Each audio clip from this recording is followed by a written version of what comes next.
Hi friends, మీకు కనుక ఈ వీడియో నచ్చినట్లయితే తప్పకుండా లైక్ చేయండి.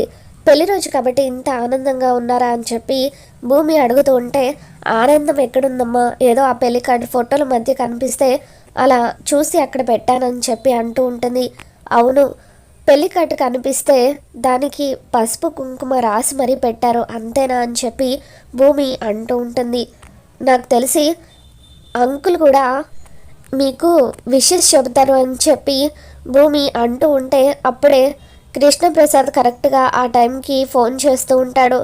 పదండి ఆంటీ, వెళ్ళి చూద్దాం, అంకులే ఫోన్ చేసి ఉంటారు అని చెప్పి భూమి శారదాన్ని తీసుకొని డైనింగ్ టేబుల్ దగ్గరికి వస్తుంది. ఇక అప్పుడే కృష్ణప్రసాద్ ఫోన్ చేస్తూ ఉంటాడు. వాళ్ళు వచ్చేసరికి ఫోన్ కట్ అయిపోతుంది. ఇక శారద ఫోన్ లిఫ్ట్ చేయకపోవడంతో పెళ్లి రోజు శుభాకాంక్షలు అని చెప్పి కృష్ణప్రసాద్ మెసేజ్ చేస్తాడు. ఇక గతంలో జరిగిన ఒక విషయాన్ని కృష్ణప్రసాద్ గుర్తు చేసుకుంటాడు. ఉదయాన్నే శారద తలస్నానం చేసి వచ్చి తన జుట్టుని అటు ఇటు కదిలిస్తూ ఉంటే, ఇకప్పుడు పడుకొని ఉన్న కృష్ణప్రసాద్ మీద ఆ నీళ్లు పడిపోతూ ఉంటాయి. అబ్బా శారద, దయచేసి నన్ను నిద్ర లేపకు, ఎప్పుడు అర్ధరాత్రి పడుకున్నాను అని చెప్పి అంటూ ఉంటే, ఇకప్పుడు శారద పెళ్లి రోజు శుభాకాంక్షలు శ్రీవారు అని చెప్పి అంటూ ఉంటుంది. కృష్ణప్రసాద్ లేచి కూర్చొని, నన్ను క్షమించు శారద, పనిలో పడి మన పెళ్లి రోజాన్ని మర్చిపోయాను అని చెప్పి అంటూ ఉంటే, పర్వాలేదండి, నేను అర్థం చేసుకోగలను, మా కోసమే కదా మీరు అంతలా కష్టపడుతున్నారు అని చెప్పి శారద అంటూ ఉంటుంది. ఫ్యాక్టరీలో పెళ్లి కాలేదని అబద్ధం చెప్పి నేను ఉద్యోగం చేస్తున్నాను, గుట్టుగా సంసారం చేస్తున్నాను, అయినా సరే అన్నిటినీ భరిస్తున్నావు, నువ్వు నా భార్యవి కాదు, జీవిత భాగస్వామివి అని చెప్పి కృష్ణప్రసాద్ అంటూ ఉంటాడు.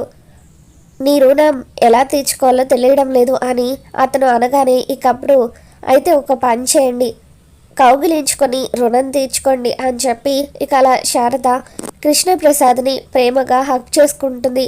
ఇక గతంలో జరిగిన ఆ విషయాన్ని గుర్తు చేసుకొని కృష్ణప్రసాద్ శారదకు మెసేజ్ పంపించి సంతోషపడుతూ ఉంటాడు. మీ ఇద్దరి మధ్య ప్రేమ అలాగే ఉందంటే, అందుకే అంకుల్ మీకు విషెస్ పంపించారు అని చెప్పి భూమి అంటూ ఉంటే, గట్టిగా అరవకు భూమి, వాడు వింటే కోప్పడతాడు అని చెప్పి శారద కిచెన్లోకి వెళ్ళిపోతుంది. ఇక అప్పుడే గగన్ మెట్లు దిగుతూ కిందకి వస్తూ, ఏంటి ఎవరో విషెస్ పంపించారంటున్నావు, ఎవరు అని చెప్పి భూమిని అడుగుతూ ఉంటాడు.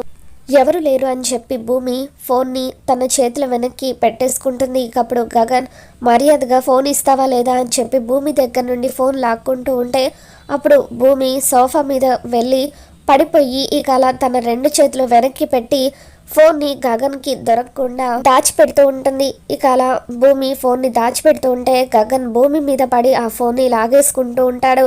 ఇక అప్పుడు భూమి, ఒక్క నిమిషం ఆగండి, ఇదిగో ఫోన్ తీసుకోండి అని చెప్పి గగన్కి ఫోన్ ఇచ్చి లోపలికి వెళ్ళిపోతుంది. ఇక కృష్ణప్రసాద్ మెసేజ్ చేయడం గగన్ చూస్తాడు. ఇక గగన్ చాలా ఆవేశంగా ఆ ఫోన్ని చూస్తూ ఉంటాడు. ఇక తర్వాత, రే గగన్, టిఫిన్ పెడతాను రారా అని చెప్పి శారద డైనింగ్ టేబుల్ దగ్గరికి వస్తుంది. ఇక అప్పుడు ఆ డైనింగ్ టేబుల్ మీద ఫోన్ పెట్టి గగన్, పెళ్లి విలువ తెలియని వాళ్ళు కూడా పెళ్లి రోజు శుభాకాంక్షలు చెబుతున్నారు, నమ్మకం ఎప్పుడో మోసపోయింది, నువ్వు మరొక్కసారి మోసపోయి నన్ను మోసం చేయొద్దమ్మా అని చెప్పి గగన్ లోపలికి వెళ్ళిపోతాడు.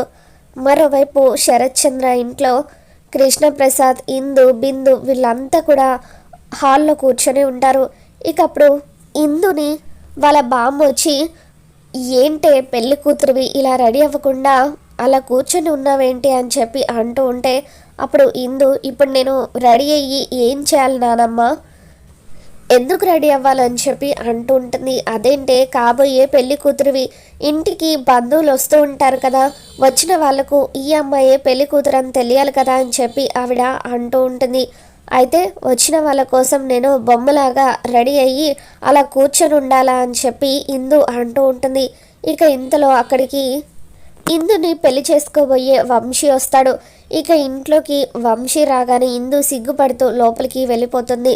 నమస్కారం అండి అని చెప్పి అతను కృష్ణప్రసాద్ని పలకరిస్తాడు. పెళ్లి పనులు ఎంతవరకు వచ్చాయి బాబు అని చెప్పి కృష్ణప్రసాద్ అడుగుతూ ఉంటాడు. ఇందుకోసం వచ్చావా అని చెప్పి కృష్ణప్రసాద్ అనగానే అవును అని చెప్పి వంశీ అంటూ ఉంటాడు. ఇక ఇంతలో ఇందు లోపలికి వెళ్ళి రెడీ అయ్యి జ్యూస్ తీసుకువచ్చి వంశీకి ఇస్తుంది. థ్యాంక్స్ అని చెప్పి వంశీ అంటూ ఉంటాడు. ఇంతలో అపూర్వ కూడా అక్కడికి వస్తుంది. అపూర్వని చూడగానే వంశీ లేచి నిలబడి దగ్గరికి వచ్చి నమస్కారం అండి అని చెప్పి అంటూ ఉంటే బాగున్నావా బాబు అని చెప్పి అపూర్వ అడుగుతూ ఉంటుంది.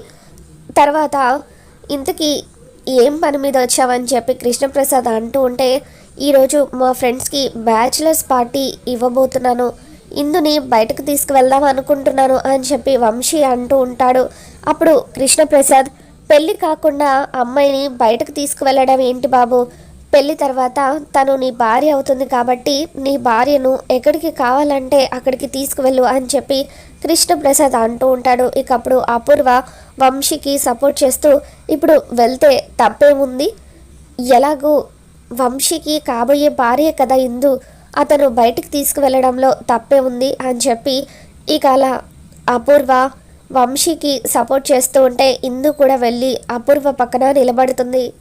నువ్వు వెళ్ళిందు అని చెప్పి అపూర్వ అంటూ ఉంటే ఇకప్పుడు కృష్ణప్రసాద్ కన్న తండ్రిని నేను చెబుతున్నాను, వద్దు ఇందు నువ్వు వెళ్ళొద్దు అని చెప్పి అంటూ ఉంటాడు.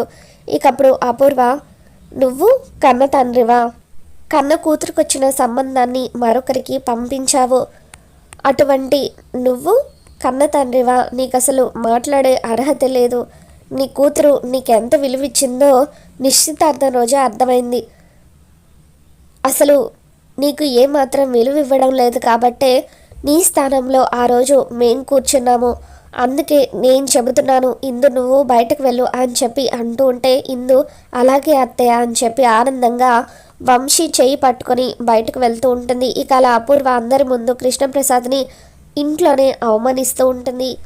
వంశీ ఇందు ఇద్దరు కూడా బయటకు వెళ్తూ ఉంటారు. ఇక అప్పుడే శరత్ చంద్ర లోపలికి వస్తూ ఉంటాడు. శరత్ చంద్ర లోపలికి రావడం చూసి వంశీ ఇందు చేతిని వదిలేస్తాడు. ఇక శరత్ చంద్ర బాగున్నావా బాబు అని చెప్పి వంశీని పలకరిస్తాడు.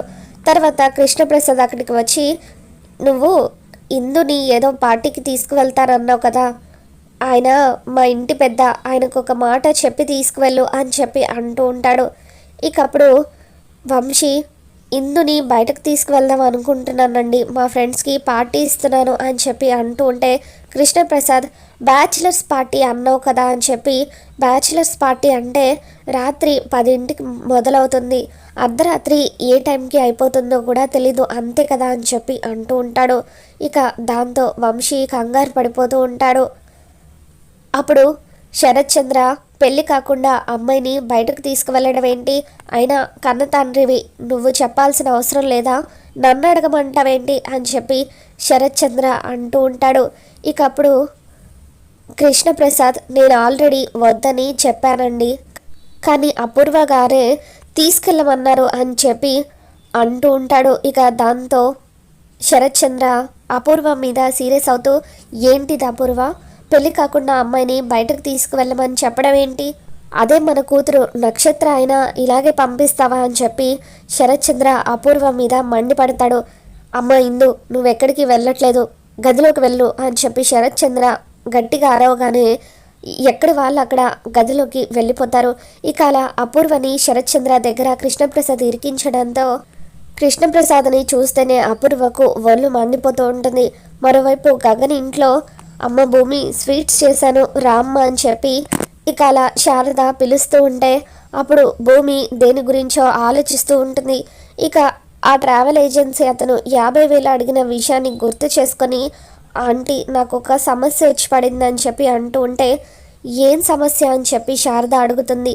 నాకు అర్జెంటుగా 50,000 కావాలంటీ, ఎవరిని అడగాలో అర్థం కావట్లేదు అని చెప్పి అంటూ ఉంటుంది. మన ఇంట్లో ఉంటూ ఎవరినో అడగడం ఏంటమ్మా, గగన్ అడగొచ్చు కదా అని చెప్పి అంటూ ఉంటే ఊరికి అలా తీసుకోవడం నాకు ఇష్టం లేదని భూమి అంటుంది. ఊరికి ఏం తీసుకోవడం లేదు కదమ్మా, డాన్స్ టీచర్గా పనిచేస్తున్నావు కదా, అడ్వాన్స్గా అడిగి తీసుకో అని చెప్పి అంటూ ఉంటే ఇస్తారా ఆంటీ అని చెప్పి భూమి అంటూ ఉంటుంది. తప్పకుండా ఇస్తాడని ఇక అలా శారద అంటూ ఉంటే అప్పుడే కృష్ణప్రసాద్ శారదకి ఫోన్ చేస్తాడు. ఇక శారద ఆనందంగా ఫోన్ లిఫ్ట్ చేసి ఏంటి ఫోన్ చేశారని చెప్పి అంటూ ఉంటుంది. అప్పుడు కృష్ణప్రసాద్, మన ప్రతి పెళ్లి రోజున నువ్వు పసుపు రంగు చీరను కట్టుకుంటావు కదా శారద, ఈరోజు కూడా కట్టుకున్నావా అని చెప్పి అడుగుతూ ఉంటాడు. ఇక అలా కృష్ణప్రసాద్ శారదతో ఫోన్లో మాట్లాడుతూ ఉండగా తను తలుపు దగ్గర నిలబడి ఫోన్ మాట్లాడుతూ ఉండడంతో అపూర్వ కృష్ణప్రసాద్ని ఎలాగైనా సరే గాయపరచాలని చెప్పి ఒక్కసారిగా ఆ డోర్ వేస్తుంది. దాంతో కృష్ణప్రసాద్ చేతికి గాయమయ్యి నొప్పితో విలవిల్లాడిపోతూ ఉంటాడు. ఇక రాబోతున్న ఎపిసోడ్లో కృష్ణప్రసాద్ అరుపులు విని భయంతో శారద భూమిని తీసుకుని శరత్చంద్ర ఇంటికి వస్తూ ఉంటుంది. మరి ఈ వీడియో మీకు నచ్చినట్లయితే తప్పకుండా లైక్ చేయండి.